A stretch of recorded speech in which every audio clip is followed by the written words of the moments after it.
अस्सलामुअलैकुम। आज मैं आप लोगों के साथ मज़ेदार से आलू और चिकन के सालन की रेसिपी शेयर करने वाली हूँ।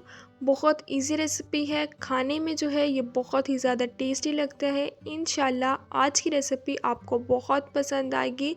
बहुत मज़े का और स्पाइसी सा आलू और चिकन का सालन जो है वो बनकर तैयार होता है। तो चलें अपनी इस मज़ेदार सी रेसिपी को स्टार्ट करते हैं। 1 केजी चिकन ले लिए, इसे अच्छे तरीके से वॉश कर लिए। बाउल में इसे ऐड कर देने। 1 कप इसमें दही की ऐड कर दिए। 1 टीस्पून भर के लहसुन और अदरक का पेस्ट ऐड कर दिए। 2 टीस्पून इसमें लेमन जूस ऐड कर दिए। 2 teaspoon red chilli powder. 1 teaspoon हल्दी पाउडर ऐड कर दिए। 1 टीस्पून नमक ऐड कर दिए। 1 टीस्पून धनिया पाउडर। 2 टीस्पून इसमें कौरमा मसाला ऐड कर देने। मैं इसे स्पाइसी बना रही हूँ इसलिए मैंने इसमें ज़्यादा स्पाइसेस ऐड की हैं। आप अपने टेस्ट के अकॉर्डिंग कम या ज़्यादा ऐड कर सकते हैं। इन सब चीज़ों को हम बिल्कुल अच्छे तरीके से मिक्स कर लेंगे। अच्छे तरीके से इन सब चीज़ों को मिक्स कर लिया। कढ़ाई में 1 कप कुकिंग ऑयल का ऐड कर देने। आप घी का अगर यूज़ करना चाहते हैं तो आप घी का भी यूज़ कर सकते हैं। ऑयल हमारा गर्म हो गया है, अब हम इसमें ऐड कर देंगे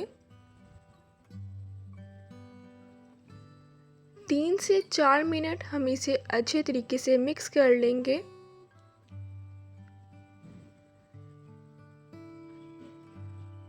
तीन से 4 मिनट अच्छे तरीके से मिक्स कर लिए। 5 अदद आलू ले लिए थे, छिलका उतार के इन्हें अच्छे तरीके से वॉश करके कट कर लिया।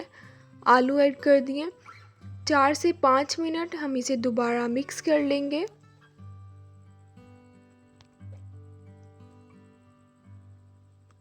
अच्छे तरीके से इसे मिक्स कर लिया। 15 मिनट के लिए हम इसे कवर करके रख देंगे ताकि आलू और चिकन जो है दोनों अच्छे तरीके से गल जाएं।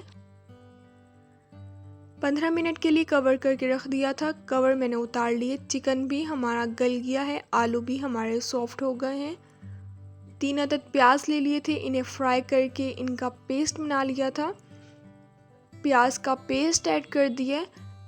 4 से 5 मिनट हम इसे अच्छे तरीके से मिक्स कर लेंगे। बहुत मज़े का आलू और चिकन का सालन बनता है। इंशाल्लाह आज की रेसिपी आपको बहुत पसंद आएगी। बहुत इजी रेसिपी है, जल्दी जो है ये बनकर तैयार हो जाता है। 4 से 5 अदद हरी मिर्ची ऐड कर दी हैं। 5 मिनट के लिए हम इसे कवर करके रख देंगे। 5 मिनट हो गए हैं, कवर मैं उतार लूँगी। अब मैं इसे डिश आउट करती हूँ। मज़ेदार सा हमारा आलू और चिकन का सालन जो है वो बनकर तैयार हो गया है। खाने में जो है ये बहुत ही ज़्यादा टेस्टी लगता है। इंशाल्लाह आपको रेसिपी बहुत पसंद आएगी। लाजमी रेसिपी को ट्राई कीजिएगा और मुझे कमेंट्स में ज़रूर बताइएगा कि आपने रेसिपी ट्राई की और आपको कैसी लगी। इंशाल्लाह अब मिलूँगी आप लोगों से अपनी नेक्स्ट वीडियो में। तब तक के लिए अल्लाह हाफ़िज़।